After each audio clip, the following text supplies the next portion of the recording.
Good morning, January 26th. We go into, sorry, I just lost my place there for a second. We go into Job's ninth speech. Let me adjust this a little bit. All right, Job's ninth speech, a response to Bildad. Job 26. Job answered and said, "How have you helped him who is without power? How have you saved the arm that has no strength?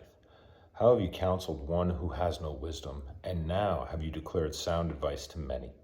To whom have you uttered words? And whose spirit came from you? The dead tremble, those under the waters and those inhabiting them. Sheol is naked before him, and destruction has no covering. He stretches out the north over empty space. He hangs the earth on nothing. He binds up the water in his thick clouds. Yet the clouds are not broken under it. He covers the face of his throne and spreads his clouds over it. He drew a circular horizon on the face of the waters. At the boundary of light and darkness, the pillars of heaven tremble and are astonished at his rebuke. He stirs up the sea with his power, and by his understanding he breaks up the storm. By his spirit he adorned the heavens. His hand pierced the fleeing serpent. Indeed, these are the mere edges of his ways. And how a small whisper we hear of him, but the thunder of his power, who can understand?" Job's final speech, Job 27, verse 1. Moreover, Job continued his discourse and said, "As God lives, who has taken away my justice? And the Almighty, who has made my soul bitter, as long as my breath is in me, and the breath of God is in my nostrils? My lips will not speak wickedness, nor my tongue utter deceit. Far be it from me that I should say you are right. Till I die, I will not put away my integrity from me. My righteousness I hold fast, and I will not let it go. My heart shall not reproach me as long as I live. May my enemy be like the wicked, and he who rises up against me like the unrighteous. For what is the hope of the hypocrite that he may gain much? If God takes away his life, will God hear his cry? When trouble comes upon him, will he delight himself in the Almighty? Will he always call on God? I will teach you about the hand of God. What is with the Almighty I will not conceal. Surely all of you have seen it. Why then do you behave with complete nonsense? This is the portion of a wicked man with God, and the heritage of oppressors received from the Almighty. If his children are multiplied, it is for the sword, and his offspring shall not be satisfied with the bread. Those who survive him shall be buried in death, and their widows shall not weep. Though he heap up like silver like dust, and piles up clothing like clay, he may pile it up, but the just will wear it, and the innocent will divide the silver. He builds his house like a moth, like a booth which a watchman makes. The rich man will lie down, but not be gathered up. He opens his eyes, and he is no more. Terrors overtake him like a flood. A tempest steals him away in the night. The east wind carries him away, and he is gone. It sweeps him out of his place.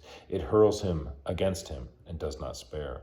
He flees desperately from its power. Men shall clap their hands at him and shall hiss him out of his place.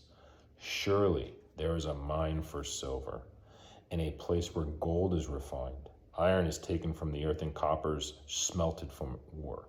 Man puts an end to darkness and searches every recess for ore in the darkness and shadow of death. He breaks open a shaft away from people. In places forgotten by feet, they hang far away from men. They swing to and fro, and for the earth, from it comes bread. But underneath it is turned up as a fire. If stones are the source of sapphires, and it contains gold dust, that path no bird knows, nor has the falcon's eyes seen it. The proud lions have not trodden it, nor has the fierce lion passed over it. He puts his hand on the flint. He overturns the mountains at the roots. He cuts out channels in the rocks, and his eyes see every precious thing. He dams up the streams from trickling. What is hidden he brings forth to light. But where can wisdom be found? And where is the place of understanding? Man does not know its value, nor is it found in the land of the living. The deep say, "It is not in me," And the sea says, it is not with me. It cannot be purchased for gold, nor can silver be weighed for its price.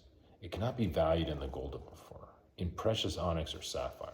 Neither gold nor crystal can equal it, nor can it be exchanged for jewelry of fine gold. No mention shall be made of coral or quartz, for the price of wisdom is above rubies. The topaz of Ethiopia cannot equal it, nor can it be valued in pure gold.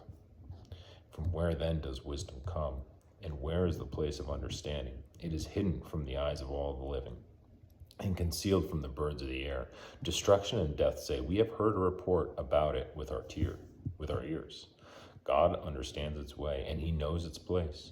For he looks to the ends of the earth and sees under the whole heavens, to establish a weight for the wind, and apportion the waters by measure. When he made a law for the rain, and a path for the thunderbolt, then he saw wisdom and declared it. He prepared it indeed. He searched it out, and to man he said, behold, the fear of the Lord, that is wisdom, and to depart from evil is understanding.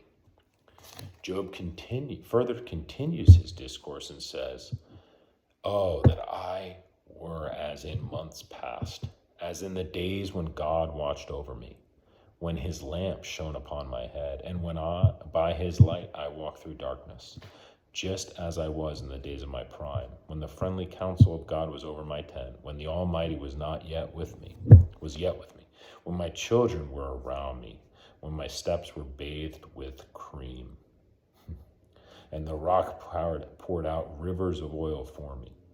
When I went out to the gate by the city, when I took my seat in the open square, the young men saw me and hid, and the aged arose and stood. The princes refrained from talking and put their hand on their mouth.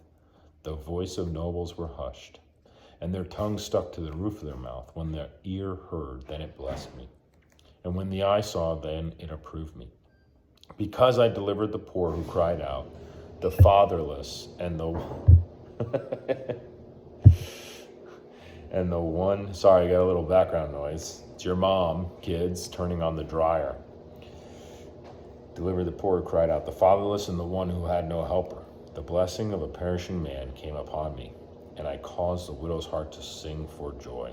I put on righteousness, and it clothed me. My justice was like a robe and a turban. I was eyes to the blind, and I was feet to the lame. I was a father to the poor, and I searched out the case that I did not know. I broke the fangs of the wicked and plucked the victim to his teeth. Then I said, I shall die in my nest and multiply my days as the sand. My root is spread out to the waters, and the dew lies all night on my branch. My glory is fresh within me, and my bow is renewed in my hand. Men listened to me and waited, and kept silence from my counsel. After my words they did not speak again, and my speech settled on them as dew. They waited for me as for the rain, and they opened their mouth wide as for the spring rain. If I mocked at them, they did not believe it, and the light of my countenance they did not cast down.